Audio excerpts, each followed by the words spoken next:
What's going on, everyone? We are back for our third episode, and this time we actually have a special guest. Her name is Angela Luna. Like last week, we had a discussion about sustainability and things like that, so we wanted to kind of continue the conversation. But first, we're going to start off with a little bit of like what happened in Paris Fashion Week. So, in Milan, because we have to give a shout out to Moschino. Yes. Because his runway show was brilliant with the puppets. Oh my god! It was. I think that was kind of really clever of him, because I feel like now these brands are trying to think of ways to be clever when it comes to like the pandemic and showing their collection in a very unique way where there's still kind of like a social distancing, but still kind of like, oh, we're still in this weird time in our lives. We can't have as many guests as we used to. And I thought that was just a unique way of doing it. Like, it was just magical. Even the collection itself, like just looking at it from like a puppet size. So if you go to, I think it's Vogue, right? Vogue Runway. You could do that or on his Instagram.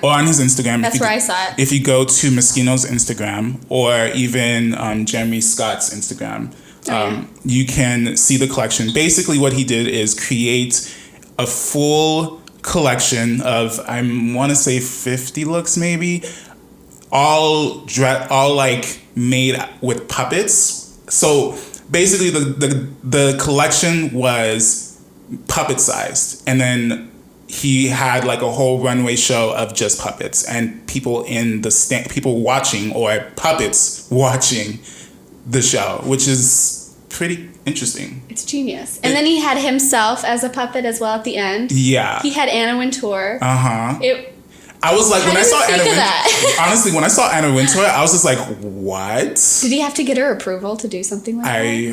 I mean, I would think so. Like, Anna Wintour is not going to come for that. Like, could you do that now in the future? Oh, Anna Wintour was there. But do you really, I don't think you really need her approval, because, it's just a puppet. It's not really her. Yeah? I feel like you would. Maybe, yeah, okay. I think you would. I found it so interesting. I just was like, wow, this is actually pretty cool. Like, hats off. Like, that was just really cool. Another collection that I think me and her both loved was Dior. I'll be honest. At first I looked at it and I was just like, it's too bohemian. Like, it was just way too like bohemian. Like, it was just, I just felt like, where is Dior? Like the codes and like the signatures of Dior, like the new look, like. But they can't keep doing the same thing, otherwise you're gonna get bored. But there's an essence of Dior in there. There is, but I felt like I was looking at Ulla Johnson than I was looking at Dior. Really? That's how I felt. And then I was just like, but then I watched the video, because I only saw the photos. The photos. Then I watched the video. Then I read the review from Vogue, and honestly, I was like, oh, I get it now. It was very like Italian Renaissance, very like nomadic, but still had little essences, like you said, of the Dior like signatures, like the cinch waist, the oversized. Like, she's really trying to define what this Dior woman should be. And I think it's good, but I feel like it's kind of taken away a little bit from like what was presented. Because with John Galliano, he still kind of... Just can't compare anyone to John Galliano. I know, but he still kind of used the codes from prior, before he became creative director, and still made it into what it is. And I feel like this designer, Maria, she's doing a great job. Don't get me wrong. I love her designs. I feel like it was just a little too much, or a little too, creative. But all in all, creative? I don't know. Like, I don't know how else to explain it. But like, all in all, it's just like, I didn't see Dior, but I do love the collection. No. The music, I felt like the music kind of played into it a little bit for me. I know you didn't like the music. I hated the music. It was very operatic. It was like weird. It was like yodeling. It was yodeling. It was opera. It took away from me. I think it made sense to me. In a sense. Like, it made sense. Like, it made sense, like, I got the entire vision, the entire story. After listening to it, seeing the runways show, so seeing the looks, seeing the scenery itself, like where she presented the show, I was like, okay, I got it. I understand it. And I like it. After doing that, I was like, I like it now. I love it. But before, I was like, just seeing it with the slideshows, I was just like, nah, I don't know. But then I was like, okay, got it. I loved all the embroidery, the color story, just how it seemed effortless. Yeah. It wasn't so tailored, but it was yet still like showing the silhouette without being like... Right. Technically as in like the design techniques that she used, it was superb, like amazing. Like she did a great job. Obviously, like with a brand like Joy, she's obviously gonna have talented designers to kind of create this collection. So techniques and construction wise, I had no issues. I still felt like I didn't see any Dior essence, but then after a while I was like, okay, I get it. Now I get it. And I think she's kind of recreating what Dior is. She's modernizing it. Yeah, now in the 21st, what is it? The 21st century? What is it? Yeah. 21st century? Yeah. So, I mean, you have the classic Dior. You have John Galliano's just costumized Dior.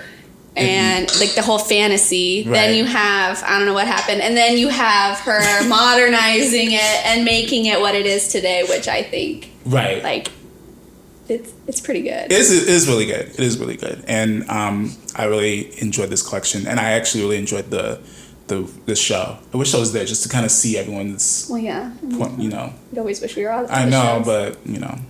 But then segue to another brand, Balmain. I love Balmain. Like, I'm not saying I don't love Balmain. I just didn't care for that collection. I only had their one print, which looks like a copy of Versace and Fendi. But we'll get into that like later. Yeah, we'll get into that later. But so if you go into Balmain's Spring Summer 2021 collection, Vogue Runway, all that stuff, you'll see the video. They have a live stream video on their platform now, so which is pretty cool. They have it for all these brands as well. So it started off with just like older models, like wearing their new monogram prints now. So you know how like Fendi, Dior, Fendi has the double F, Chanel has the double C. Balmain has the B, but it looks like a double F if you like. It's like a P within a B. Yeah. Basically. And so now every design or every part of their designs, it's kind of like a print, like a monogram print that's in their designs or something like that. But anyways. So yeah, they started off with these, older, more like models from like, I don't know, the 70s or something like that. They start walking and then they start wearing their clothes. It's so interesting because a lot of these models almost fell, I was like, oh my God. But I think it's because of the way they were walking or whatever the case may be. So, and then it kind of went into the collection. So you see, it's made into like what is it, like neon green or neon green. The neon colors like black and white, black and gray kind of, and then like the denim. Right, exactly. Those are the colorways. And it was just, I honestly loved how it kind of came about, or how it like walked the runway, because it just seemed so chic, so powerful, so like effortless. The only thing I didn't like was the what do you call it? The exaggerated shoulders and then the bell bottoms. I'm like, it just looks like bell bottoms everywhere. Like throughout the entire collection, bell bottoms and exaggerated shoulders. And I guess that's Balmain's signature, the exaggerated shoulders. But still, it was kind of like, is there more? It's funny that you say you didn't like those two things, and that's pretty much all I saw in the whole collection. Yet this is one of the collections you liked, which is kind of weird. I know, it is kind of weird. But no, I like, as a whole, the collection was amazing. It came out perfectly. It was tailored. It was just a beautiful sight to see. The only thing was, I felt like there should have been a little bit more different like silhouettes, and they did. But I felt like I was just seeing a lot of bell bottoms and a lot of exaggerated shoulders. I can get over the exaggerated shoulders. I can't get over the bell bottoms. I feel like bell bottoms are I feel like they should stay in the 70s. They should just stay in the 70s. But I just wish there was more variety in silhouettes, and to have such tailored jackets and tailored pants, and then except for the bell bottoms that kind of flared out. But then the dresses were, it looked like the model just kind of got fabric, threw it on, and pinned it, and that was it. Right. I agree. So, well, all in all, I feel like Paris is doing a really good job so far. So I'm excited to see what's next. I think they're supposed to end next week or something, Monday. I think they end on I think they end this Sunday or even tomorrow. Or today's Thursday. They end Saturday because I know they go a little bit into October. So yeah, I'll be watching. I'm kind of excited to see what Chanel does, especially now. But I feel like Chanel is not really gonna do anything creative. They're just gonna be staying the same. I feel like.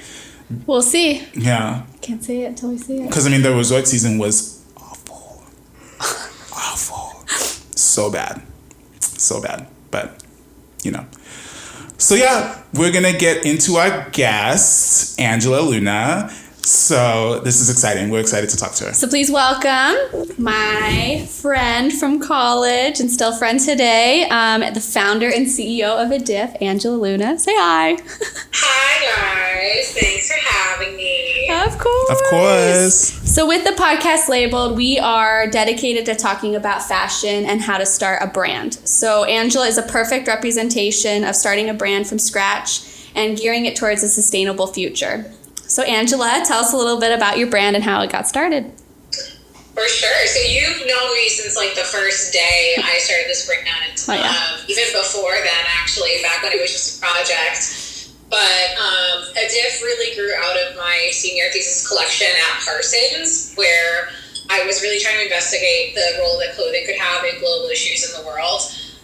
At the time when I started the company, started the project, the refugee crisis was really the main global issue in the world. And my senior year, I just became very disheartened at the fashion industry and how it didn't really seem to connect in any form to the actual issues that were going on in the world. So decided to see if there was a way for me to do that through clothing, not just through product design, but also in design. So started it just as a school project and then presented and won a lot of awards for it, which was great and helped kind of put me in a spotlight to actually continue it forward to become a brand, and have been running it for, oh my God, it's been 4 years now, which is terrifying.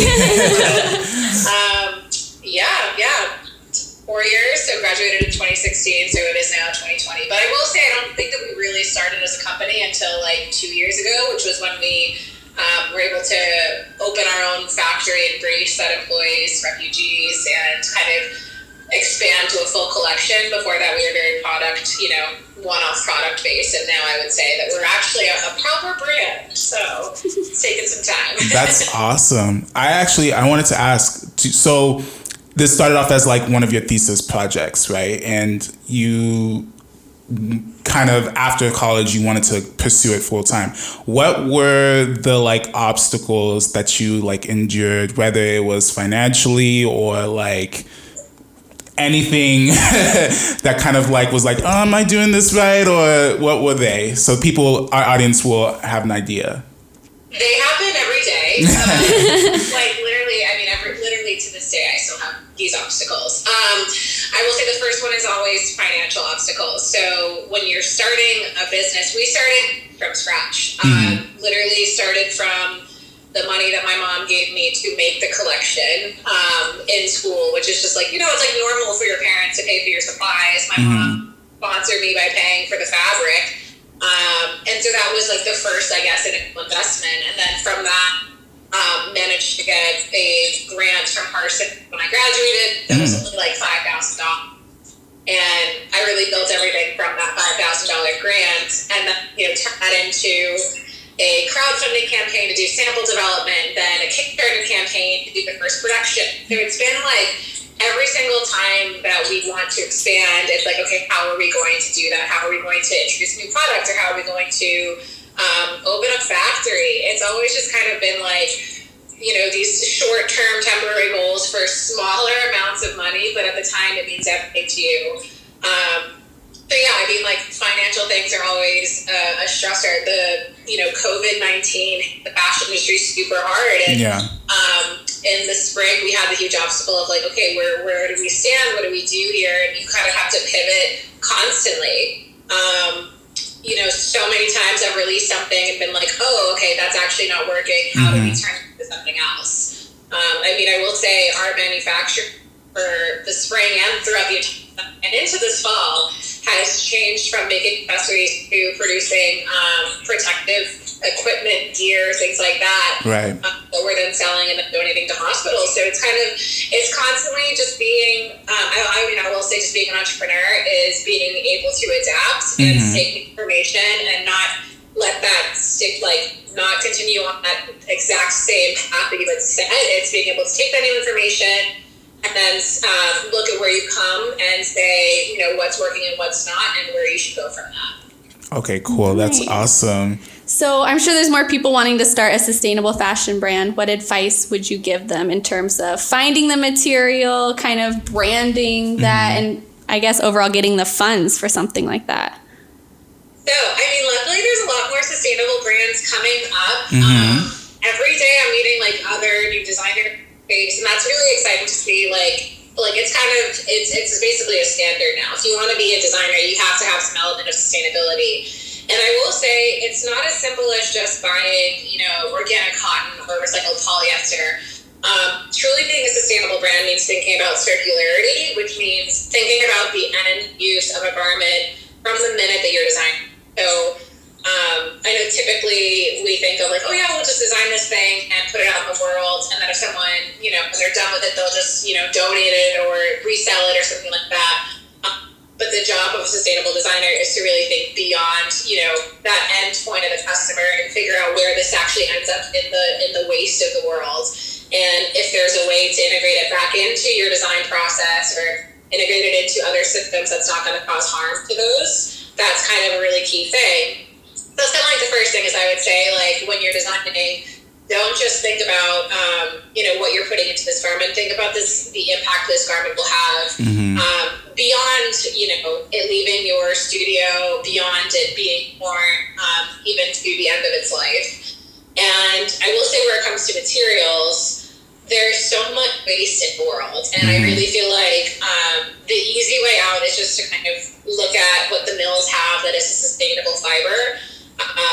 But beyond that, there's already just so much textile, already created in landfills or in dead stock, back rooms of warehouses that should be leveraged. And there's really no need to create any new textile to begin with, because we have enough and it's going to be on our planet for, thousands of years to come. So I would really say, I would encourage any new designer to think of innovative ways to leverage waste as a resource. Whether that's through upcycling, whether that's through repair, there's a lot of different opportunities there.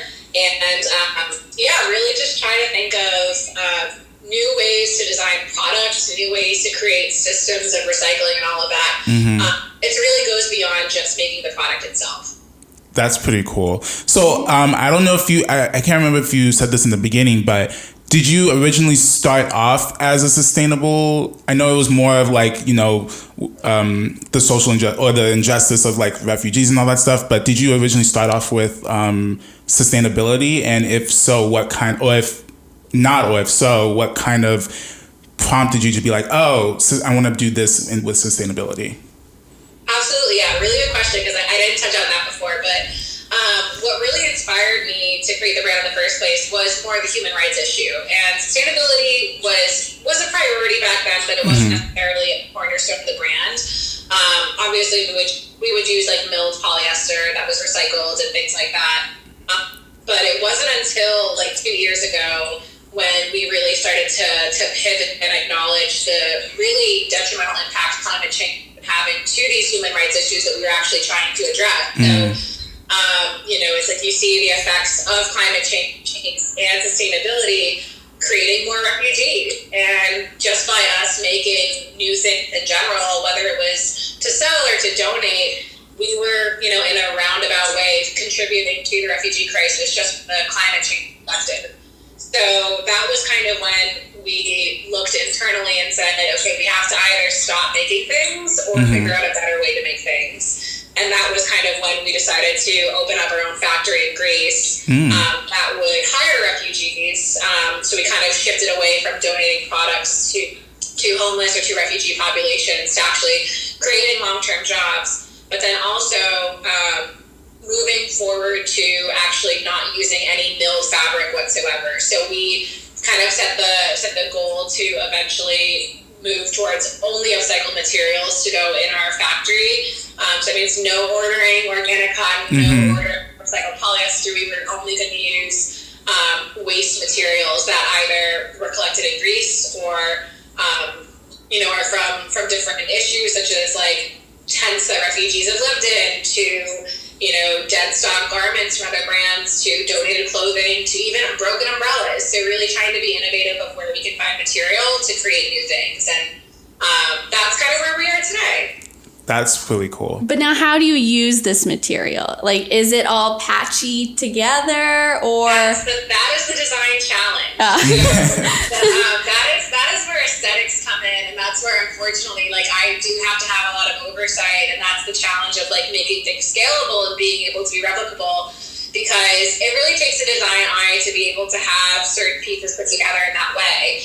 And I will say, through streamlining materiality, if you're using the same fiber, using the same weave, if it is patched together, it looks more just like seam lines than like a mattress kind of patchwork that you would traditionally know. I hate patchwork. I remember when I first started doing fashion, as a 10-year-old, we go to Joanne Fabrics, there's just all this quilted bullshit. I don't want to do this. Like, this is gross. So it's honestly the biggest irony now is me coming around to trying to make patchwork look good.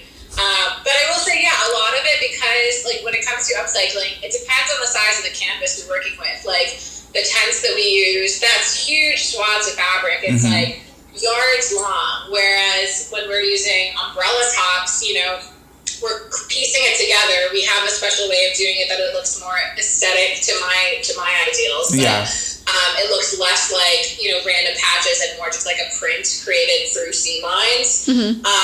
But that requires a lot more patching, a lot more work, because it's like these triangles of space that you're using to create basically a new flat piece of textile that you can cut your pattern piece out of. So it's a little bit different from, like, I would say, most concepts of upcycling. And we try to avoid having like the random shapes of patches, because I think this looks really messy.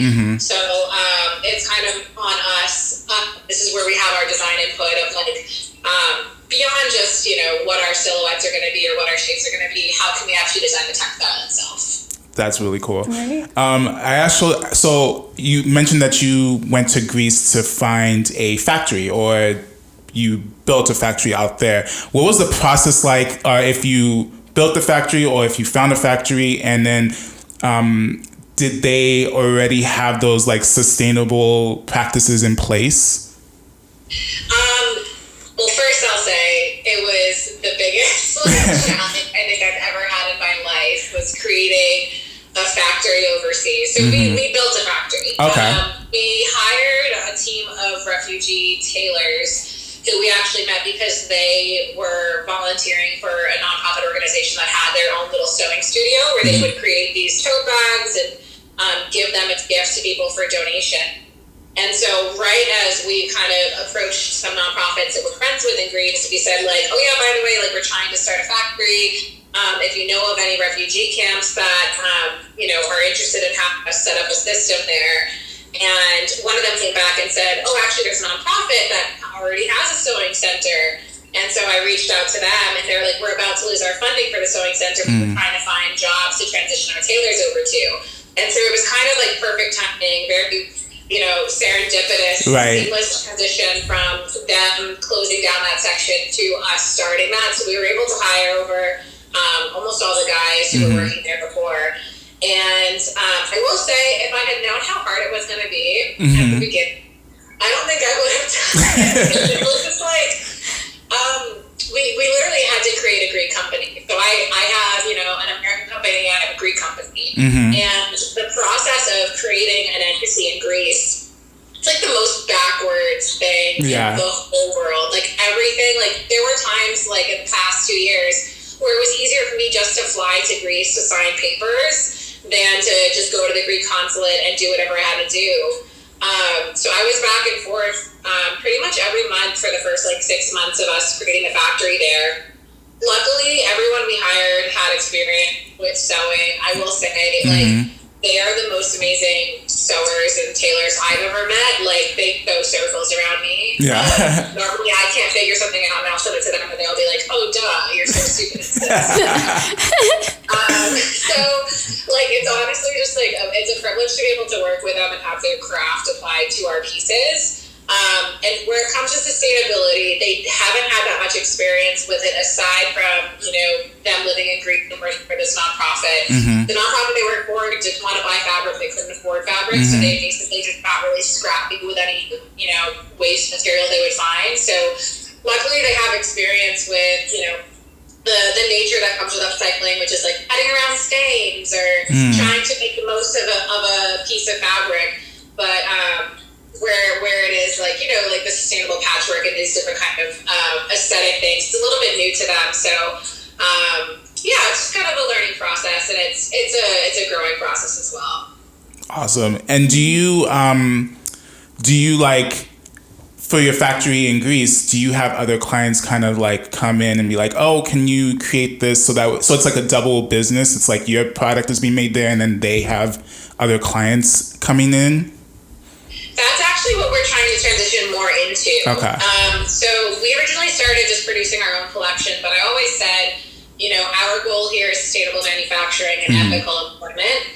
So it shouldn't just end with us. Like, we should be creating things for other companies because we want to extend the mission of what we're doing here. We can make their clothing sustainably. We can make it ethically. We can make whatever they want, basically. And that would allow us to expand and hire more people and create like a larger impact. So originally, I mean, we first started just producing for ourselves while we worked on contracts. And now I will say that's kind of like a main cornerstone of our business and where we're actually planning on growing into.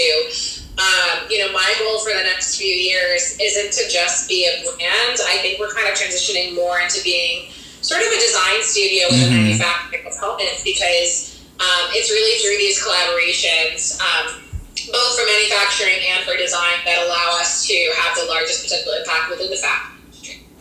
That is amazing. I think that would be good because there's a lot of, especially personally, I know a designer who is trying to be sustainable, and she doesn't know any other manufacturers in California, which is where she lives, to do that. So she's been looking overseas, and she's been like, it's been hard for her to find that. So, you know. Exactly. And I will say too, I mean, like, we tried to work with factories that would upcycle, you know, post-consumer waste, which is like, you know, existing clothes or whatever, to deconstruct it and turn that into new textile. And every single factory we approached didn't have a system in place. Right. So we're trying to create the system so that way other people can use it. And also doing things on like a smaller scale. If you're a new designer, it's impossible to get a factory to work with you because you only need a few hundred units as opposed to several thousand. Right.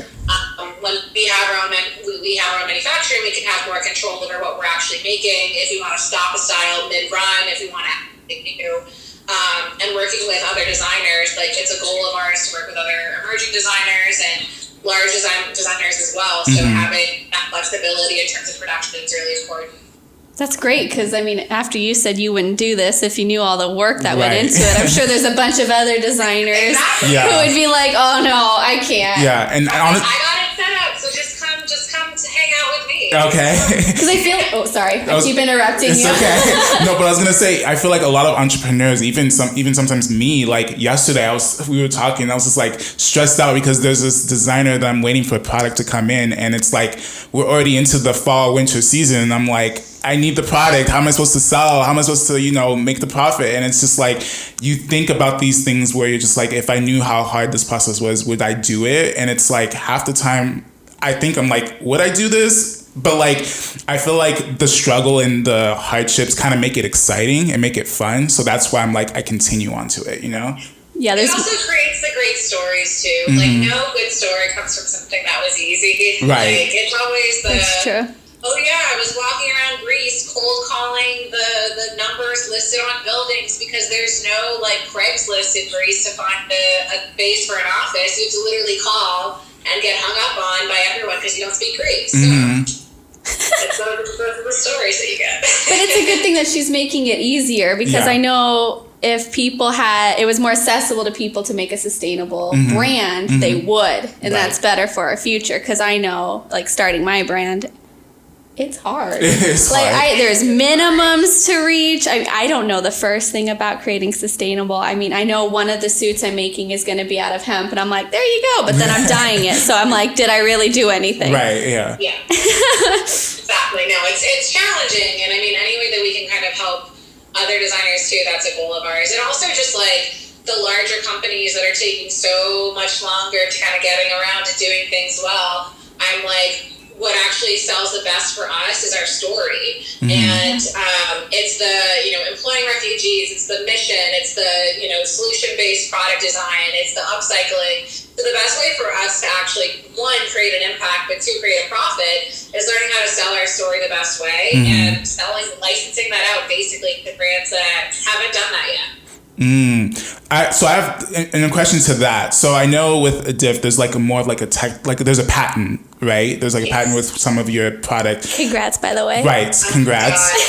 She told me I think last week, and I was like, oh wow, that must have been a hard process. So can you walk us through that process? I know it's probably like I don't want to think about it. It's done, but if you could walk us through, So I mean, I will say, unless you have a patent to a system, don't get a patent. Okay. I should not have gotten this patent. Unless you have a patent to a system, or you have a patent attorney as a friend or a family member who is going to help you file for like half the price, then for sure go for it. But we spent we were told in the patent, so we got both the design and utility, which utility is really challenging to get for fashion brand because usually like fashion's it's so easy to replicate, but we were patenting the jacket that turns into a tent and the specific function and feature on the jacket that was innovative, I guess, in a clothing application. So we were originally told it was going to be like $10,000 all in to get the patent. It would take 6 years. $40,000 later. Wow. We need another $20,000 to pay. So we're like, what? Like, this is ridiculous. Like, there's literally no way. You've bankrupted like my family, like paying for this patent. So we were told we needed to even sell the product. And at this point, already selling the product, we'd applied for the patent, so we had like copyright protection. But honestly, that doesn't stop anyone from copying anything. So finally, this past summer, we stopped working with our attorneys because we just couldn't afford the fees anymore. Right. And we let the patent die, I guess, technically. And then we found out, through a roundabout way, that we'd actually gotten approved, but we didn't get the email, we didn't get the letter in the mail saying we were approved, and then we actually got the patent. So, had to pay all these extra fees to revive it, but finally, we got it. And at this point, I'm like, we're not even selling this. We have 10 units left of this style. We're not going to make it again. Oh, wow. Oh, my It's God. going to be a completely different style. And also, that doesn't stop people from attempting to copy you. I mean, one of the collaborations that we have lined up for next year was from a designer who literally tried to copy us. And luckily, we're able to, pitch the story as a selling point and hey, by the way, it makes more sense for you to work with us on this than to just take this due to the nature of the brand. But that's all I can say on that for this year. Ooh, I was going to ask, do we know this brand? But I don't know. You'll know this brand. Okay. Because I remember when I was at work and I saw Fashion Week and there was this brand and I thought, oh my God, they literally copied my entire Friends idea. I know who it is. Okay, now I know. Okay. You just need to go back a year. If we're thinking of the same person, they were not. It was about a year ago. Yep. I was lucky enough, this is hustling 101.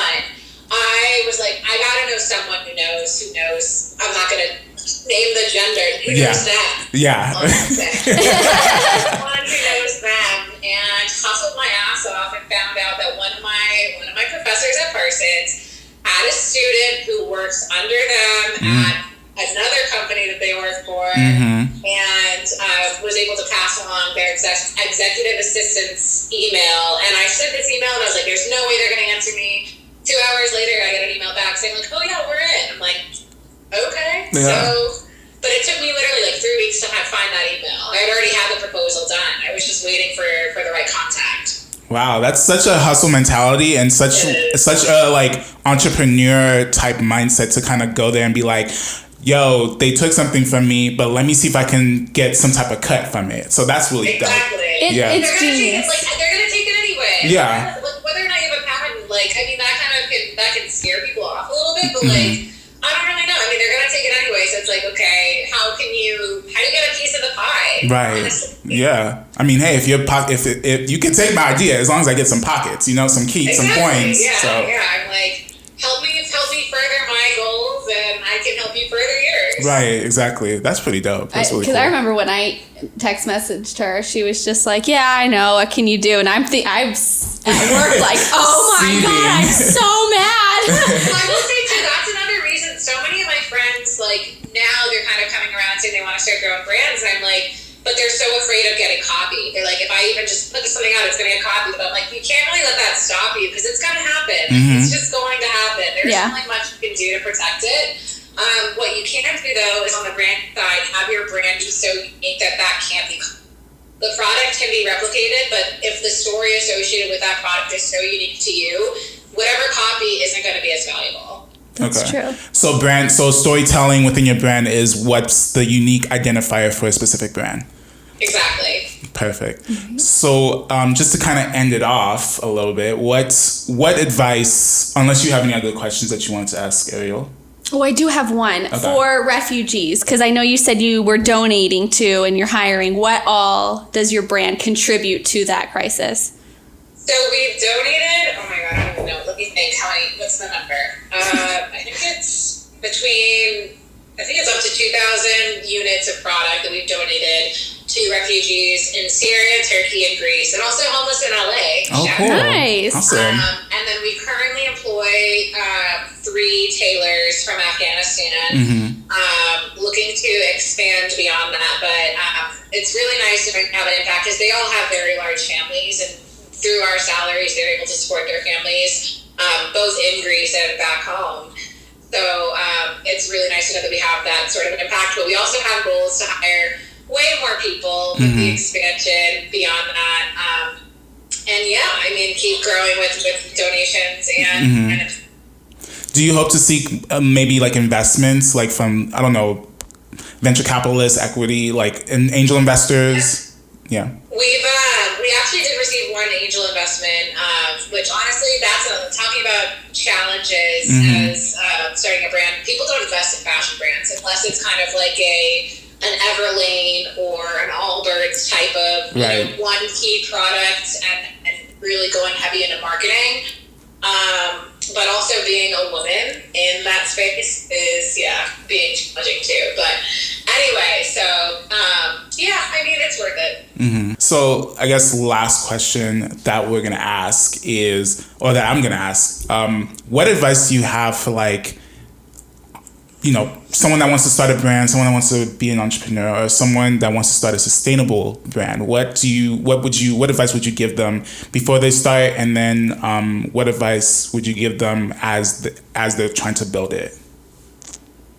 First thing I would say, a really important thing to learn is actually what your story is and what your perspective is and how that's different from someone else's brand or story. I later found out, I thought my story was super unique, and then I found a brand out of the UK who had a very, very similar story, and I immediately took that as like, oh my God, now everything I do unvalidated. But actually, the more that I've kind of analyzed it and actually become friends with this brand now, start collaborating with this brand, there are a lot of differences there. So I will say, try to find your unique angle. Try to find out who is similar, and then also figure out why you are so different from that. That's really important to figuring out, product, branding, what's actually sellable, what's good about it. And then other advice, just go out and do it. there's no right way to start a company. I remember right when I graduated from college, I spent 6 months literally just networking and asking, like, what's the first step? Mm-hmm. Every single person said one step or another was the first step, and the other steps weren't that important, but everyone had different opinions on that. So, like, literally, there is no wrong way to start a brand. There is no wrong first step. Just take it. Awesome. That's true, because I know too, and I'm always in that mindset, oh, it has to be perfect right from the beginning, but no, you can grow, and even... It's a stepping stone, it's a step on the staircase to whatever you're going to. Right. And, like, even where we are now, I'm like, we're kind of changing, but, like, everything that we did to get here is important to where we're going. So it doesn't have to be perfect, it just needs to happen. Right. Yep. That's pretty amazing. Well, thank you so much, Angela. Yes. Like, this was I feel like our audience would appreciate this because, you know, you're a entrepreneur for 4 years. You have 2 businesses and you're just growing and growing. So it's just, I mean, I'm saying you have 2 businesses because, I mean, you're about to start this manufacturing thing. And I'm actually about to have a third. I'm like, that's for the next. How old are you, by the way, if you don't mind me asking? I'm 26.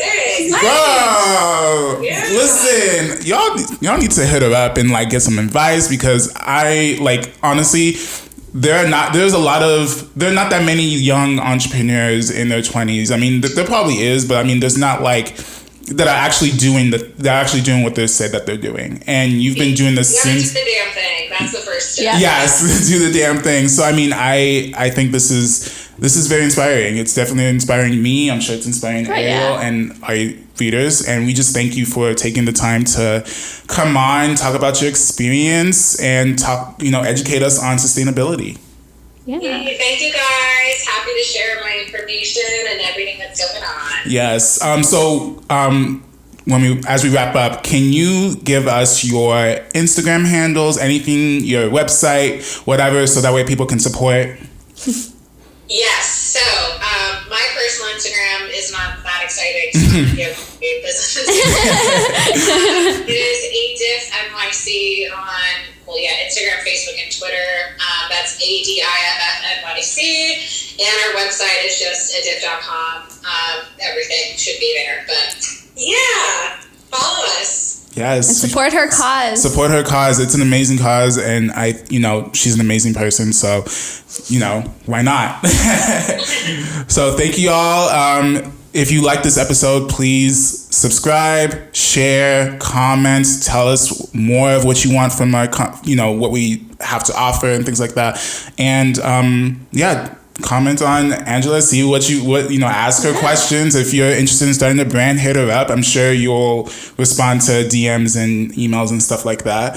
So So thank you guys. Hope you have a lovely day, and we'll see you next week. Bye. Bye. Yay. Okay.